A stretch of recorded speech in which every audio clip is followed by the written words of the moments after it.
ఖమ్మం జిల్లాలో చెరువుల శిఖం భూములు అన్యాక్రాంతంపై అధికారుల నిర్లక్ష్యం కొందరు అక్రమార్కులకు వరంగా మారింది. ఖమ్మం నగరంలోని ఖానాపురం ఊర చెరువు గతంలో 135 ఎకరాల విస్తీర్ణంలో ఉండేది.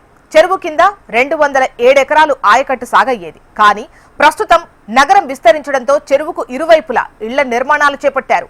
రెవెన్యూ, నీటిపారుదల శాఖ అధికారులు పట్టించుకోకపోవడంతో ఎఫ్టీఎల్లో చేపట్టిన అక్రమ నిర్మాణాలు అడ్డు అదుపు లేకుండా జరుగుతున్నాయి. అయితే చెరువు ఎఫ్టీఎల్ భూముల్లో నిర్మాణాలు చేసిన 41 మందికి నోటీసులు ఇచ్చామని చెప్పడం తప్ప చర్యలు ఎందుకు తీసుకోవట్లేదు అనేది ఆరోపణలు వస్తున్నాయి. దీనిపై మరింత సమాచారం రవికిరణ్ మనకు అందిస్తారు. ఖమ్మం జిల్లాలో చెరువులు, కుంటల కబ్జాలు అయితే ఆగట్లేదు. దాదాపుగా చాలా చోట్ల కూడా చెరువులకు సంబంధించినటువంటి శిఖం భూములు కావచ్చు, అలాగే పరిధిలో ఉన్నటువంటి పక్కనే ఉన్నటువంటి ప్రాంతాలు కావచ్చు పూర్తిగా కబ్జాకు గురవుతున్నాయి. ప్రస్తుతం మనం ఖానాపురం చెరువు దగ్గర ఉన్నాం. ఈ ఊర చెరువు దాదాపు 135 ఎకరాల్లో ఉండేది. ఊర చెరువుకు సంబంధించి ఎప్పటి నుంచో కూడా విస్తీర్ణం 135 ఎకరాలు ఉండేది. కానీ కేవలం ఇప్పుడు 75 ఎకరాలు మాత్రమే ఉన్నట్టుగా తెలుస్తుంది. పూర్తిగా పక్కన అన్ని చోట్ల కూడా బిల్డింగ్లు అనేవి వెళ్ళటం జరిగింది. గతంలో ఎప్పుడు లేని విధంగా పెద్ద ఎత్తున కూడా బిల్డింగులు అక్కడ మట్టిపోయటం, తర్వాత రియల్ ఎస్టేట్ వ్యాపారులు కావచ్చు, అలాగే కొంతమంది రాజకీయ నాయకులు కావచ్చు పూర్తిగా ఈ ప్రాంతాన్ని ఆక్రమించి మొత్తం కూడా బిల్డింగ్స్ వెలుస్తున్న పరిస్థితి కనపడుతుంది.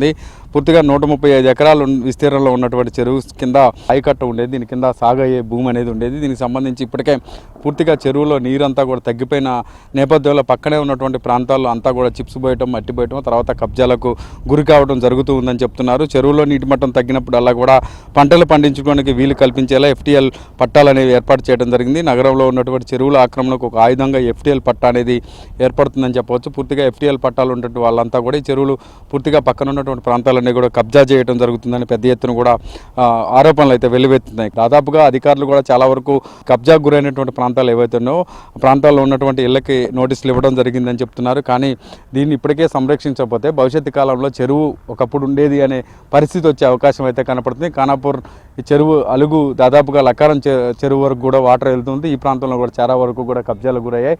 ప్రస్తుతం అయితే చెరువుకు సంబంధించినటువంటి ప్రాంతాలన్నీ కూడా ఒక్కొక్కటిగా కబ్జాలకు గురవుతున్నాయి. దాదాపు చెరువు భూములన్నీ కూడా ఇప్పటికే కబ్జాలకు గురైన పరిస్థితిలో స్థానికంగా ఉన్నటువంటి ప్రజలు కూడా వెంబెలెత్తిపోతున్నారు. గతంలో ఇక్కడ చెరువు వాటర్ ఎక్కువగా సమృద్ధిగా ఉండేది. చేపలు పట్టుకొని చాలామంది కూడా మత్స్యకారులు ఇక్కడ దీని మీద ఆధారపడి బతికే వాళ్ళు. ఆయకట్టు కింద ఉన్నటువంటి పంట పొలాలు ఎక్కువగా పండేవి. 200 ఎకరాల పైచిలకు పంట పొలాలు ఈ ఆయకట్టు కింద ఎఫ్టీఎల్లో ఉండేవి. అవన్నీ కూడా పంటలు పండడం వల్ల స్థానికంగా ఉన్నటువంటి రైతులు కూడా ఆనందం వ్యక్తం చేశారు. కానీ ప్రస్తుతం పంటలన్నీ ఆగిపోవడం, ఇవన్నీ కూడా ప్రాంతం అంతా రియల్ ఎస్టేట్ జోన్లుగా మారడంతో పూర్తిగా వెంచర్లు వెళ్ళడంతో ఈ ఎఫ్టీఎల్ జోన్లో కూడా ఇలా పర్మిషన్లు ఎలా వస్తాయనేది సందిగ్ధంగా మారింది. ప్రస్తుతం స్థానికంగా ఉన్నటువంటి కొంతమంది ఉన్నారు. చెప్పండి, ఎట్లుండేది అప్పుడు చెరువు, ఎన్ని ఎకరాలు ఉండేది, ఇప్పుడు ఎట్లుంది?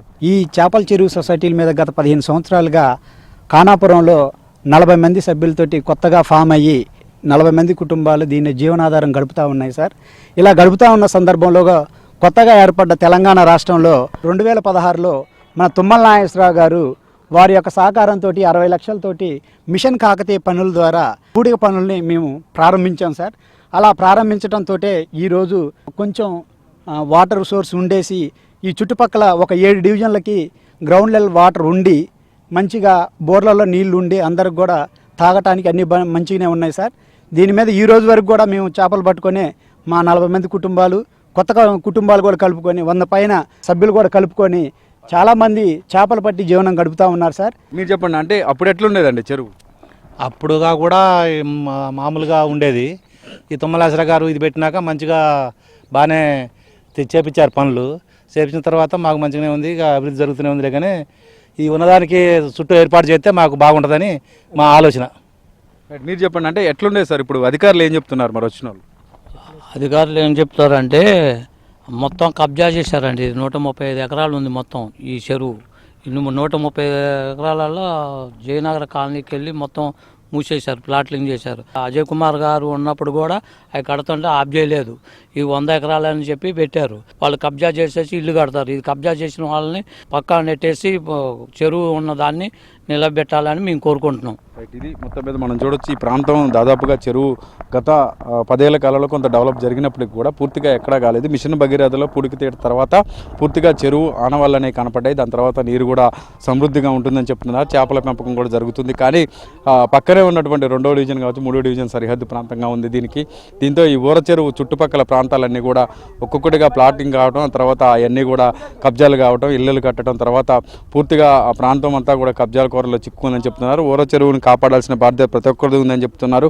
ఇప్పటికే జిల్లా మంత్రులు కావచ్చు, అధికారులు కావచ్చు పూర్తిగా దీని మీద ఇప్పటికే సర్వే చేసినట్టుగా చెప్తున్నారు. అధికారుల ఆదేశాలతో, మంత్రుల ఆదేశాలతో అధికారులు కూడా ఎప్పటికప్పుడు దీన్ని సంరక్షించే చర్యలు అయితే చేపడుతున్నారు. కానీ ప్రస్తుతం కుసించుకుపోతున్నటువంటి ఖానాపురం చెరువును పూర్తిగా సర్వే చేసి దాని తర్వాత సరిహద్దు ప్రాంతాలన్నీ కూడా ఒక లైన్ అనేది పెట్టడం ద్వారా ఈ చెరువులో ఉంచినటువంటి వాటర్ బయటికి వెళ్లకుండా, ఫ్లో కాకుండా ఇక్కడ ఈ ఎంతో సుందరీకరణ వైపు అడుగులు పడాల్సిన అవసరం ఉంది. ఈ ప్రాంతాన్ని అంతా కూడా ఒక ట్యాంక్ బండ్ లాగా తీర్చిదిద్దినట్టయితే ఈ డివిజన్ల ప్రజలకు ఎంతో ఆహ్లాదం పంచే వాతావరణం కనపడుతుందని చెప్పి స్థానికంగా ఉన్న ప్రజలైతే డిమాండ్ చేస్తున్నారు. ఇక్కడ పరిస్థితి ఎవరైనా గణేష్ ఖమ్మం జిల్లాలో.